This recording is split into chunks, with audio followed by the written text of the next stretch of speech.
بيتي بكل تكاتها، وحتى سلطة التومية والعيش عاملينه في البيت. يلا بينا نشوف عملنا الحلوة قوي ده ازاي. عليكم ورحمة الله وبركاته. ازيكم عاملين ايه؟ يا رب تكونوا بألف خير. صلوا على النبي عليه الصلاة والسلام.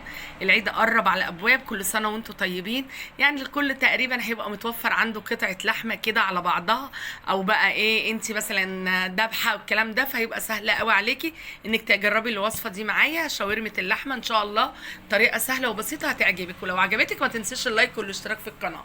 اول حاجة طبعا معاك لازم تكون حتة لحمة يعني طرية، يعني من البفتيك اللي بتتقطع بفتيك تقريبا كده احسن، لانها تستوي معاكي بسرعه. انا الحقيقه ما عندي قطع على بعضها كده هقطعها انا. يعني ايه، هي لازم تكون مجمده عشان اعرف اقطعها شرايح يعني رفيعه.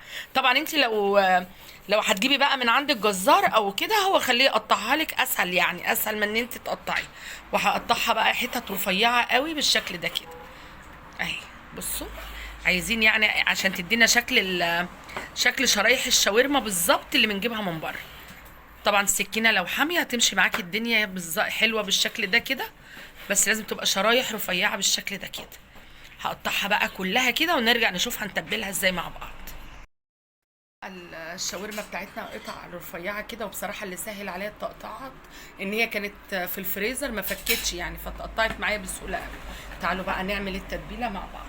اول حاجه هنحط هنا معلقه صغيره من معلقه الشاي فلفل اسود، معلقه صغيره، ده الكيلو يعني، ده كيلو لحمه. معلقه صغيره كزبره، معلقه صغيره بابريكا، معلقتين صغيرين بهارات الشاورما. معلقتين صغيرين بهارات الشاورما دي بتيجي من عند اي عطار. معلقه صغيره توم باودر، وهننزل عليهم ده يعني دي اضافه من عندي الحقيقه، حابين تحطوها تمام، بس هي بصراحه بتطر اللحمه قوي وما بتبانش فيها خالص. هحط كده زي نص كوبايه زبادي كده، ولا اقول لكم هي كوبايه صغيره اصلا، هحط الكوبايه كلها، كوبايه زبادي صغيره. وعندي ليمونه كامله هعصرها كمان.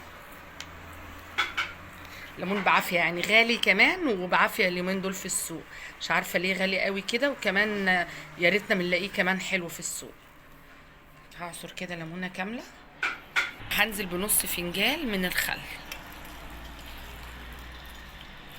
بس كده.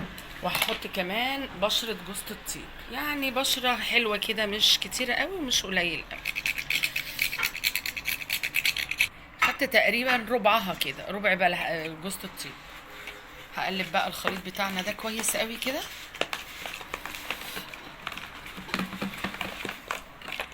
قلبنا بقى الخلطة بتاعتنا حلو كده، وهننزل باللحمة بتاعتنا على التتبيلة اللي تبلناها. طيب بنسيبها متبله قد ايه؟ على الاقل خالص ساعتين، بس الحقيقه انا عاملاها قبلها بليله. هقلب بقى الخلطه بتاعتي حلوه قوي مع اللحم. قلبتها بقى كويس قوي، وهغطيها واحطها زي ما قلنا على الاقل ساعتين، ساعتين في التلاجة. بس انا زي ما قلت لكم هسيبها ليله كامله. هنجهز شوية سلطة التومية. في ناس بتحب تاكلها مع سلطة الطحينة، وفي ناس بتحب تاكلها مع التومية. أنا الحقيقة ولادي بيحبوا التومية أكتر. طيب ده إيه اللي بخرجه من الكيس ده؟ اللي بخرجه من الكيس ده كوباية مية على كوباية نشا، بس كده حطيتها على النار تستوي. هي بتبقى صعب شوية في السوا، بس طولي بالك عليها لحد ما تبقى شفافة. هقطع بقى النشا بتاعي كده واحطه في الخلاط أو الكبة زي ما بنعمل كده. وعندي بطاطساية واحدة سلقاها كويس قوي، نزل بس كده بقى النشا والبطاطس. وعندي كام فص من التوم، تكتري تقللي براحتك خالص. عندي هنا عصرة 2 ليمونة و3 معالق من الخل، هننزل بيهم كده. وهنحط كمان عليهم نص كوباية من المية. هنضرب بقى الخليط كويس قوي بتاعنا، وبعد كده نشوف هنزود ايه. ضربت بقى شويه صغيرين كده بشويه الميه، هنزود بقى شويه ميه بشويه ميه صغيرين لحد ما نحصل على السمك اللي احنا عايزينه. بعد ما ضربنا بقى التوميه كويس قوي وبقت السمك بتاعها بالشكل ده كده، هحط بقى الخلاط وهزود سرسوب زيت شويه بشويه.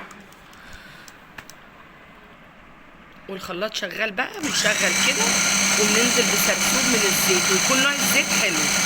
في ناس بتحب تحط بيضه، بياض بيضه، بس الحقيقه انا بخاف من بياض البيض الني، فبفضل الزيت اكتر يعني.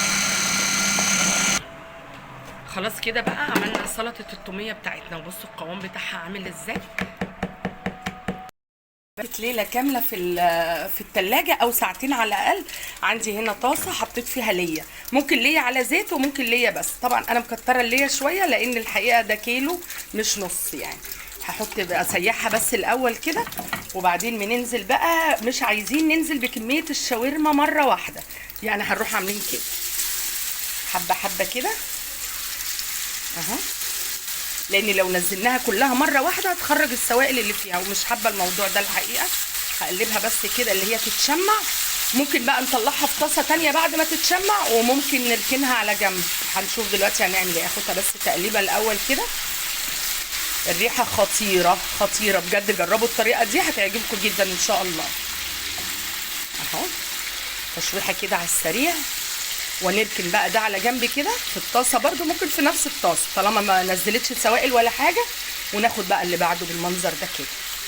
هنخلص الكميه كلها بنفس الطريقه، بلاش تنزلوها تستسهلوا وتنزلوها مره واحده، هتبصوا تلاقوها خرجت زي ما قلت لكم السوائل كده. طبعا بعد ما حطيناها بقى شويه بشويه نزلت شويه ميه صغيرين وشربتهم. عايزين بقى ايه نقلبها حبه حلوين اللي هي يعني شبه تتحمر. يعني بصوا الكرمله اللي في الطاسه ديت هي اللي هتديكي نفس نتيجه الشاورما اللي بتجيبيها من بره، فهنضغط عليها كأنها يعني شويه تحميره كده. حلوه قوي كده. يلا بقى نلف احلى سندوتش شاورما بالسلطه التوميه اللي كنا عاملينها مع بعض. خلاص كده عملنا الشاورما، هنلف السندوتشات. طبعا الشاورما وديت صوص التوميه، وعندي خيار بقى قطعته صغير، وعندي بصلايه هنا قطعتها جوانح رفيعه قوي كده، وحطيت عليها شويه سماق. كل حاجه النهارده صنع في المنزل، حتى العيش انا عاملاه معاكم على القناه قبل كده، لو حابين تخشوا تشوفوه يعني. يلا بقى نلف السندوتش مع بعض. نحط بقى رغيف العيش الاول كده، وبعدين نحط شويه من الشاورما بتاعتنا الحلوه كده. طبعا احنا هنا مش هنحط بقى لا فلفل ولا خس، مش عايزين نكبر يعني السندوتش على الفاضي، احنا مش بنبيع في المحل يعني. نحط كده حبه حلوين بالشكل ده كده اهو، وهنروح نازلين عليهم بشويه من البصل اللي احنا عاملينه بالسماق، وكام شريحه من الخيار، وهننزل عليهم بقى بمعلقه حلوه كده من صوص التوميه بالشكل ده كده. هنروح عاملين كده وقافلين بقى الساندوتش بتاعنا بالشكل ده كده. طيب هنلاقي فين بقى احلى من كده؟ نظافه وفي البيت وعاملين كل حاجه. طبعا احنا بقى في تكايه كده بنعملها في الاخر. هلف بس الساندوتش الشاورما بتاعنا، هلف الكميه كلها ونرجع مع بعض نشوف هنعمل لها ايه. خلاص كده لفينا بقى الشاورما بتاعتنا كلها. تعالوا بقى في تكايه هتخلي الساندوتش في حته تانية. هناخد بقى كده واحد من اللي احنا عملناه، دي الطاسه اللي كان مكانها. هنروح عاملين كده الساندوتش يعني عايزينه شويه كده من الدهون اللي نزلت من الشاورما، وعلى صاج سخن بقى. بصوا بقى الريحه ليكوا بقى انكم تتخيلوا الريحه عامله ازاي. بصوا نقفله بس كويس اهو. بصوا تحميره كده على الخفيف بتودي بقى الساندوتش في حته تانية. بصوا بقى لما شمعناه كده زي ما وريت لكم، ما شاء الله تحس ان الساندوتش مسك نفسه. ده غير بقى القرمشه اللي بره دي بتدي طعم حلو قوي. تعالوا بقى نفتح واحد مع بعض كده. وبكده الفيديو بتاعنا خلص. يا رب يكون عجبكم. لو عجبكم ما تنسوش الاشتراك في القناه وتفعيل الجرس. بصوا بسم الله ما شاء الله حاجه تفتح النفس. شكرا ليكم، سلام عليكم.